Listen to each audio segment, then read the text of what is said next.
Welcome back to your channel Tripitaka.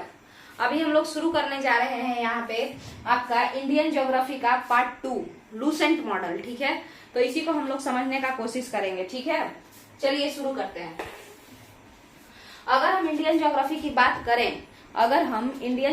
बात करें तो फिर हम लोग वहां पे क्या देखते हैं कि ये जो आपका इंडिया है, कई लोग इंडियन सब कॉन्टिनेंट को इंडिया ही समझ लेते हैं।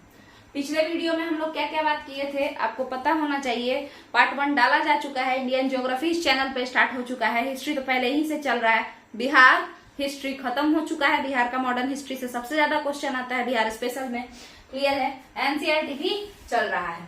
तो पिछले वीडियो में हम लोग जाने थे, क्या क्या जाने थे भाई, तो अक्षांश क्या है, देशांतर क्या है भारत का, है ना, यही सब छोटा मोटा बात हम लोग जाने थे।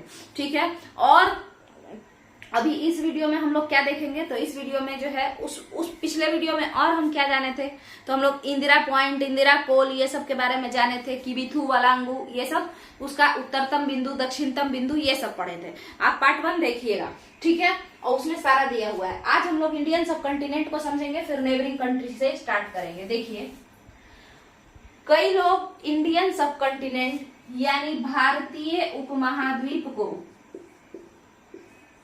क्या समझते हैं, वो हम समझाने जा रहे हैं।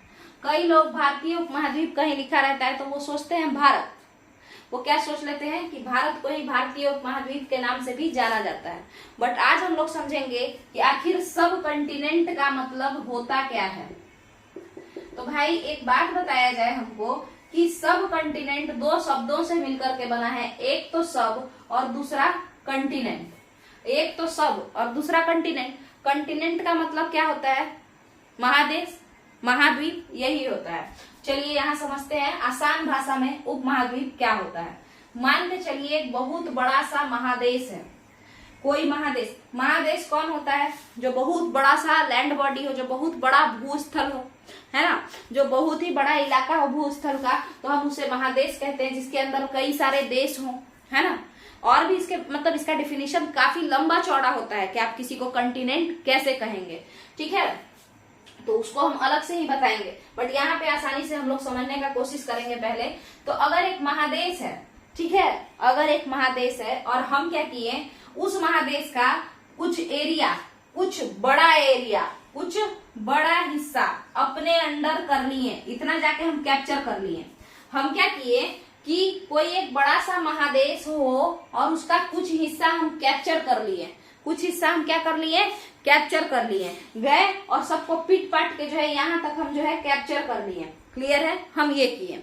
देखिए हम क्या किए हैं, हम एक महादेश मान के चलिए एशिया महादेश, ठीक है, ये एशिया महादेश, और इसका जो है एक बड़ा हिस्सा, एक बड़ा टुकड़ा हम कैप्चर कर लिए। ठीक है, पहला नियम यही है कि हमको कैप्चर करना पड़ेगा।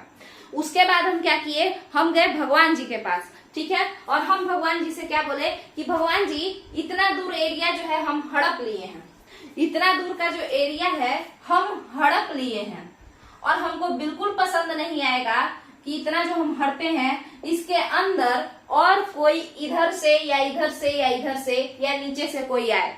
ठीक है, तो अगर आप यहाँ पे क्या कीजिए, मेरा एक मदद कीजिए, आप यहाँ पे कुछ बाउंड्री बना दीजिए। इन चारों तरफ आप एक ऐसा बाउंड्री बना दीजिए जो इंसान के लिए तोड़ पाना मुश्किल हो। क्लियर है, समझिए, हमने किससे कहा बाउंड्री बनाने को, मजदूर से कहा क्या, नहीं, भगवान जी से हम कह रहे हैं कि आप बाउंड्री बना दीजिए। ठीक है, तो एक बड़ा सा एरिया, किसी कॉन्टिनेंट का एक बड़ा सा एरिया जो कि उसी कंटिनेंट से नेचर के द्वारा बनाए गए बाउंड्री से अलग हो जाए, नेचर के द्वारा बनाए गए बाउंड्री से अलग हो जाए, हम ऐसे एरिया को क्या कहते हैं, सब कंटिनेंट कहते हैं। जैसे समझिएगा, देखिए अब हम क्या बोले, हम बोले कि हम बड़ा एरिया हड़प लिए एक महादेश का, और हम उस पे गए भगवान जी से बोले कि भगवान जी आप क्या कीजिए, यहाँ पे बाउंड्री बना दीजिए। अब भगवान जी तार लेके और इंची टेप लेके तो बाउंड्री बनाएंगे नहीं, तो वो क्या लेके बाउंड्री बनाएंगे, तो कहेंगे कि ठीक है हम नेचुरल बाउंड्री बना देते हैं। नेचुरल बाउंड्री होना चाहिए, ठीक है, नेचर के द्वारा क्रिएटेड बाउंड्री होना चाहिए। तो जैसे नेचर के द्वारा क्रिएटेड जो बाउंड्री होगा, यानी प्राकृतिक तटबंध जो होगा या प्राकृतिक जो बाउंड्री होगा, बाउंड्री मतलब क्या कह सकते हैं आप उसको, बाउंड्री माने किनारा, प्राकृतिक किनारा, ठीक है। तो नेचुरल बाउंड्री या प्राकृतिक सीमांत भी इसको कह सकते हैं, नेचुरल फ्रंटियर। ये किस किस चीज का बन सकता है आप लोग बताइए। तो क्या कोई माउंटेन नहीं बना सकता है नेचुरल बाउंड्री? दो देशों के बीच में हम एक पहाड़ खड़ा कर दें तो क्या दोनों देश आपस में उस पहाड़ के वजह से बट नहीं जाएंगे?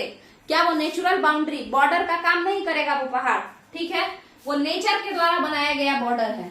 उसी तरीके से सी या ओशन यानी कि समुद्र या महासागर, ये सब भी अगर दो देश के बीच में या किसी दो इलाके के बीच में बन जाता है तो वो दो इलाका आपस में एक दूसरे से अलग हो जाता है और उस इलाके में सी या ओशन जो होता है वो बॉर्डर का काम करता है।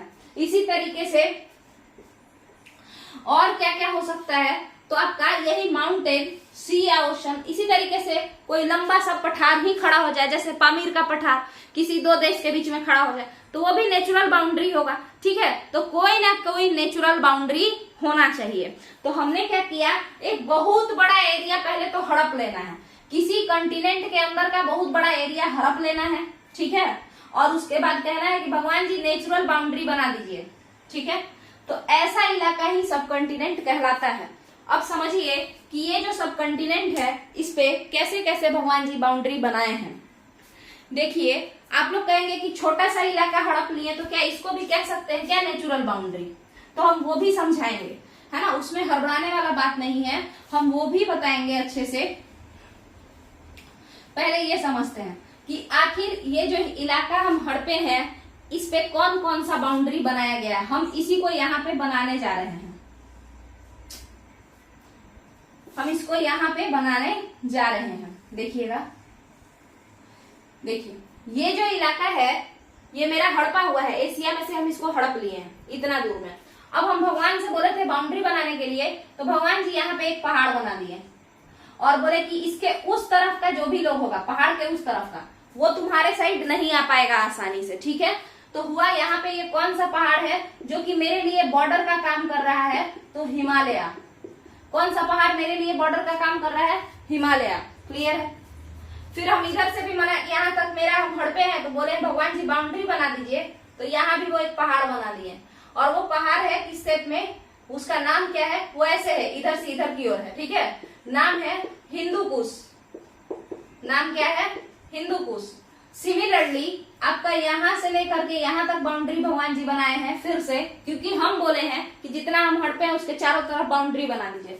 तो यहाँ भी पहाड़ बना दिए हैं भगवान जी और उसका नाम रखे हैं अराकानियोमा, ठीक है। तो ये अराकानियोमा पहाड़ मेरे लिए बाउंड्री का काम कर रहा है, यहाँ पे अराकानियोमा ऐसे बना हुआ है, ठीक है। अब हम बोले कि नीचे से भी कोई आने ना पाए इसलिए बाउंड्री बना दीजिए, तो वो बोले ठीक है, ये लो, यहाँ पे पानी से घेर देते हैं और यहाँ पे क्या है? सी बना दिए, समुद्र। आप देखेंगे कि नीचे समुद्र है, क्या नाम है उसका? मन्नार की खाड़ी, पाक की खाड़ी यानी पाक स्ट्रेट और गल्फ ऑफ मन्नार, ये सब नाम से जाना जाता है, यानी कि पानी का इलाका है, सी है। क्लियर है? तो ये चारों तरफ से तो हम क्या कर दिए, एशिया का एक बहुत बड़ा हिस्सा को हम चारों तरफ से अलग कर दिए। हम किससे अलग करवाएं? भगवान जी से बोल के अलग करवा दिए। एशिया का बहुत बड़ा हिस्सा हम पहले तो कैप्चर किए और उसके बाद भगवान जी से बोल करके पूरा हिस्सा को, इतना हिस्सा को अलग कर दिए, एशिया से ही अलग कर दिए, ठीक है। चलिए अब यहाँ समझते हैं। तो आप ये कह सकते हैं कि जितने भी लोग इधर होंगे, इसके अंदर हिंदू कुश के इस साइड और अराकानियोमा माउंटेन के इस साइड, ये सारे लोग क्या कहलाएंगे कि सब कंटिनेंट के लोग हैं, है ना। इतना हम हड़पे हैं और यही मेरा इलाका है, तो ये सारे मेरे सब कंटिनेंट के लोग कहलाएंगे। तो अब हम देखेंगे कि इस इलाका में कौन कौन से लोग रहते हैं। तो देखिए, ये इंडिया है, ये इस सब कंटिनेंट के अंदर है, सी के ऊपर है, नीचे श्रीलंका यहाँ है। आप बताइए क्या श्रीलंका मेरे इलाका में आ रहा है जो हम हड़पे थे? नहीं आ रहा है। इसका मतलब है कि ये सब कंटिनेंट, श्रीलंका इस सब कंटिनेंट का हिस्सा नहीं है। क्लियर है? इसके बाद हिमालय के पास यहाँ पे नेपाल पड़ता है, ठीक है, और भूटान पड़ता है। तो ये दोनों के दोनों जो है, ये दोनों इस साइड है, बीच में आ रहे हैं। किसके बीच में आ रहे हैं? मतलब जो हम हड़पे थे उस बाउंड्री के इधर आ रहे हैं। हम तो भगवान जी से उधर बाउंड्री वाले को बोले नहीं आने देने के लिए, ठीक है। तो ये नेपाल हो गया, ये भूटान हो गया, ठीक है। इसके बाद ये इंडिया के पास यहीं पे बांग्लादेश पड़ता है, BD, BD for Bangladesh, BD माने बांग्लादेश। तो बांग्लादेश भी किस साइड है? जो हम हड़पे हैं उधर है या उसके बाहर है? तो जो हम हड़पे हैं उसके अंदर है, ठीक है। यानी ये भी सब कंटिनेंट का हिस्सा है। इसके अलावा पाकिस्तान, ये भी हम इतना दूर का इलाका हड़प लिए हैं और चारों तरफ से भगवान जी से बाउंड्री मरवा लिए हैं, ठीक है। तो यही इलाका जो है सब कंटिनेंट कहलाता है। मतलब किसी कंटिनेंट, किसी महादेश का एक बहुत बड़ा हिस्सा नेचर के बाउंड्री के द्वारा उसी कंटिनेंट से अलग हो जाता है, तो उसको हम क्या कहते हैं कि ये सब कंटिनेंट है, ठीक है। मतलब इसी कंटिनेंट का तो पार्ट है, मगर नेचर के बाउंड्री के द्वारा इसी कंटिनेंट से अलग हो गया है ना, बड़ा इलाका। तो हम इसे सब कंटिनेंट का नाम देते हैं, ठीक है। चलिए, जैसे मान लीजिए चलिए कोई मोटा इंसान है तो हम उसको नहीं कह देते हैं एकदम हाथी जैसा है ना। पतला इंसान है तो कहते हैं लकड़ी जैसा है। तो असलियत थोड़े है कि हम जो मोटा इंसान है वो हाथी के जैसा है, असलियत तो है कि वो इंसान ही है, मगर उसको हाथी जैसा क्यों कह रहा है? मतलब कि वो बड़ा सा शेप का है ना, हाथी जैसा शेप का है, मतलब थोड़ा मोटा ताजा है, ठीक है। उसी तरीके से सब कंटिनेंट, कंटिनेंट के लमसम, ऐसा नहीं कि कंटिनेंट जितना बड़ा है, मगर वो एरिया भी काफी बड़ा है, इसीलिए इसका नाम सब कंटिनेंट पड़ता है। क्लियर है? अब आते हैं यहाँ पे। तो आपका जो ये सब कंटिनेंट है, जो मेरे जितना हम हड़पे थे और भगवान जी से बाउंड्री बनवाए थे, उसमें कौन कौन से देश आते हैं? तो पहला नंबर जाहिर सा बात है, हम इंडियन हैं तो इंडिया को ही देंगे। फिर दूसरा नंबर हम लोग अपने बेस्ट फ्रेंड पाकिस्तान को देंगे। देखिए, इंडिया इसके अंदर है, पाकिस्तान मेरे जमीन के अंदर आ रहा है, फिर यहाँ बांग्लादेश भी मेरे जमीन के अंदर आ रहा है। और कौन है जो आ रहा है मेरे जमीन के अंदर भाई? तो एक और भाई साहब हैं और उनका नाम है नेपाल। और कौन है? तो 5वें नंबर पे है भूटान। क्या यहां तक का आपका क्लियर है? नेपाल, भूटान, बांग्लादेश, इंडिया और पाकिस्तान। इसके बाद इधर जो है कोई और नहीं है मेरे इलाका में। तो ये सारे जो हैं मेरे सब कंटिनेंट के पार्ट हैं। कौन कौन से कंट्री है मेरे सब कंटिनेंट में?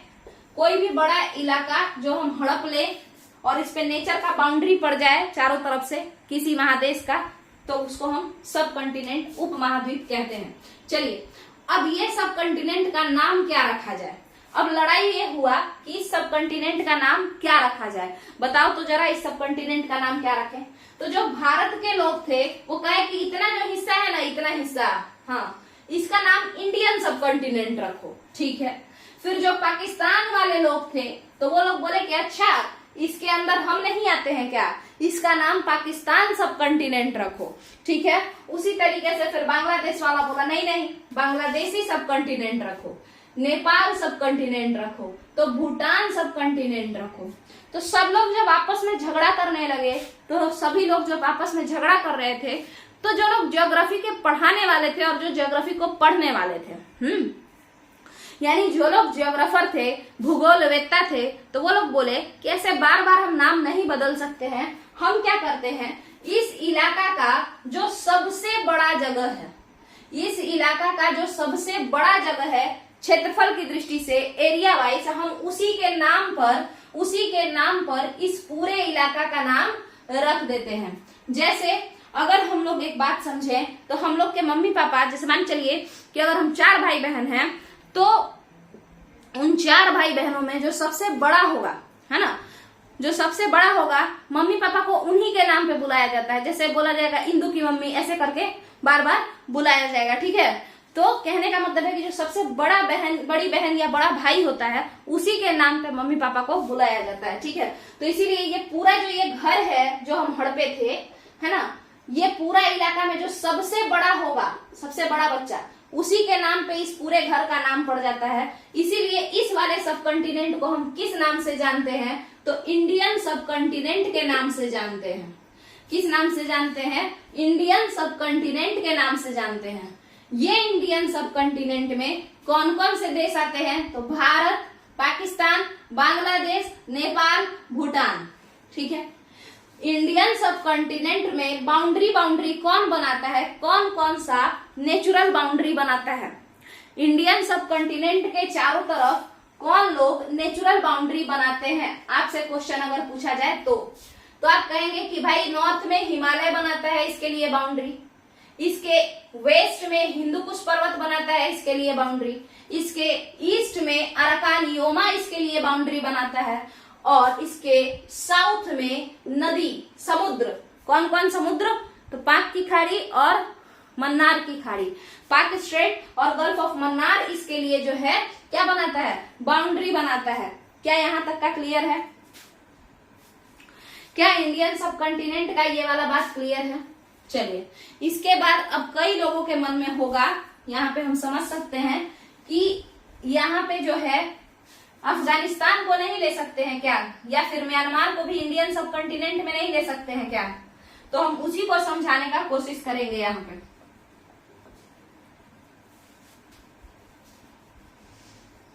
हम उसी चीज को यहाँ पे बताने का कोशिश करेंगे, आप लोग देखेंगे। हम देखिए, अगर आप कहेंगे कि म्यांमार को भी ले लीजिए, तो हम आपसे कहेंगे कि म्यांमार जो है वो मेरे बाउंड्री के अंदर नहीं आता है, बल्कि ये जो माउंटेन है ना, इसके इस साइड आता है बाहर, और यहाँ है म्यांमार। मना कहने का मतलब है कि आप भारत के अरुणाचल प्रदेश जाएंगे, फिर अरुणाचल प्रदेश से आपको एक अराकान योमा नाम का पर्वत पार करना पड़ेगा, और तब जाकर के आपको म्यांमार मिलेगा। तो आप बताइए, यहाँ पे क्या नेचर इसको अलग नहीं कर दिया? अराकान योमा बाउंड्री बना दिया ना, तो फिर वो सब कॉन्टिनेंट का हिस्सा तो होगा नहीं। इस बाउंड्री के बाहर का जो भी होगा वो मेरा इलाका नहीं है। चलिए, उसी तरीके से अफगानिस्तान ये वाले पर्वत के बाद में आता है। ठीक है, इसीलिए हम अफगानिस्तान को इंडियन सब कॉन्टिनेंट का पार्ट नहीं मानते हैं। आपका जो चाइना है वो हिमालय को पार करने के बाद आता है, इसीलिए चाइना को इंडियन सब कॉन्टिनेंट का पार्ट नहीं माना जाता है। फिर आपका जो श्रीलंका है वो समुद्र के पार करने के बाद आता है, इसीलिए श्रीलंका को इंडियन सब कॉन्टिनेंट का पार्ट नहीं माना जाता है। अब यहाँ पे एक क्वेश्चन है कि कुछ जियोग्राफर श्रीलंका को भारतीय उपमहाद्वीप का पार्ट मानते हैं, तो वो क्यों मानते हैं उस पे बात करते हैं। देखिए, आपका तमिलनाडु के पास एक धनुषकोडी है, ठीक है, रामेश्वरम धनुषकोडी। यहीं पे श्री राम जो थे, भगवान जी श्री राम, वो जो थे वो क्या किए कि धनुष उठा करके और समुद्र को शांत किए थे, और यहाँ से पार करके और तेलैया मन्नार पहुंचे थे। तेलैया मन्नार श्रीलंका का एक जगह है, ठीक है। तो पार करते वक्त वो पुल बनाए थे यहाँ पे, उसी पुल को हम लोग क्या कहते हैं? एडम्स ब्रिज और राम सेतु पुल, दोनों ही नाम से जाना जाता है। तो ये पत्थर वाला इलाका है, और इससे ये श्रीलंका से जुड़ा हुआ है ना। भारत इन पत्थरों से श्रीलंका से जाने तक का रास्ता जोड़े हुए है। इसीलिए कुछ जियोग्राफर कहते हैं कि बाउंड्री कहाँ है, ये तो पत्थर से जुड़ा हुआ है ना। तो फिर बताइए, मगर कुछ कहते हैं कि नहीं, ये तो ऐसे ही पत्थर है ना, ये तो पुल है। असलियत में तो यहाँ पे क्या है? पानी है और समुद्र है, और ये समुद्र से अलग हो गया है। मतलब कुछ कहते हैं कि ये जो हिस्सा है जो हम इतना हड़पे हैं, तो इतना जब हम हड़पे हैं, ये पूरा यहाँ से लेके यहाँ तक का, तो ये भी उसी का पार्ट है, क्योंकि ये जुड़ा हुआ है इससे। ठीक है, कैसे? तो पत्थर से। जबकि कुछ कहते हैं कि नहीं, वो तो पुल है, श्रीलंका को मत लो अंदर में, श्रीलंका को इसके अंदर मत लो, वो तो पुल है, जुड़ा हुआ नहीं है, हम पुल बनाए हैं, जबरदस्ती जोड़े हैं। ठीक है, ऐसा क्लियर है। आपका इंडियन सब कॉन्टिनेंट यहीं पे खत्म होता है। हम अपने तरफ से इंडियन सब कॉन्टिनेंट को बड़ा अच्छा से समझाने का कोशिश किए हैं। आप लोग एक बार इस वीडियो को देखने के बाद जरूर कमेंट करके बताइएगा, क्या आपको इंडियन सब कॉन्टिनेंट समझ में आया या नहीं आया। इंडियन सब कॉन्टिनेंट में कितने कंट्री हैं ये भी हम बता दिए हैं। ठीक है, तो यहीं पे इस वीडियो को खत्म करते हैं। अगले वीडियो में हम लोग नेबरिंग कंट्रीज के बारे में अच्छे से पढ़ेंगे। ठीक है, चलिए, इसके अलावा कंटिनेंट क्या होता है और सब कंटिनेंट क्या होता है, ये तो समझाने का तरीका है, मतलब यही होता है। बट अगर लिखने के लिए आ जाए, मेंस में आ जाए, तो आप ऐसे लिखेंगे, हाँ ऐसे फिगर बना सकते हैं, वो सही होगा, मगर फिर लिखने के लिए तो चाहिए ना। तो वो डिफिनीशन क्या होता है वो हम किसी और वीडियो में एक्सप्लेन कर देंगे। चलिए यहीं पे इस वीडियो को खत्म करते हैं। वीडियो पसंद आए तो वीडियो को लाइक कीजिए, चैनल को सब्सक्राइब कीजिए, चैनल को प्रमोट कीजिए, क्योंकि इस जिस रेशियो से ये बढ़ रहा है चैनल का सब्सक्रिप्शन, उस रेशियो से हमको नहीं लगता है कि 1 साल में इसका जो है मोनेटाइजेशन हो पाएगा, 1000 सब्सक्राइबर कंप्लीट हो पाएगा। ठीक है, तो अगर पसंद आए तो चैनल से जरूर जुड़िए और चैनल को ज्यादा से ज्यादा प्रमोट कीजिए। चलिए, थैंक यू।